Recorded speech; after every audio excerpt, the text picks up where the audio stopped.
இன்றைக்கி நம்ம என்னோடய கார்டனில் இருக்கிற வெற்றிலை கொடி தான் பார்க்க போகிறோம். இந்த வெற்றிலை கொடி வந்து வச்சு 1 வருஷம் ஆச்சு.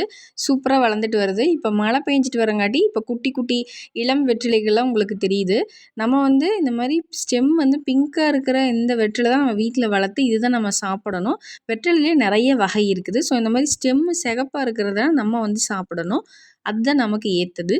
இப்போ இந்த வெற்றிலை வச்சு சூப்பரான ஒரு டிப்ஸ் பார்த்துடலாம் வாங்க. இப்போ நிறைய பேர்த்துக்கு மழை காலம் அப்படின்னாவே சளி தொந்தரவு அதிகமாயிரும். இல்லைன்னா நார்மலாகவே நிறைய பேர்த்துக்கு ஈஸியாக சளி பிடிச்சிரும். ஸோ இந்த வெற்றிலையை வச்சு அந்த சளியை ஈஸியாக விரட்டிடலாம். இப்போ ஒரு 4, 5 வெற்றிலை நம்ம பொரிச்சுக்கலாம்.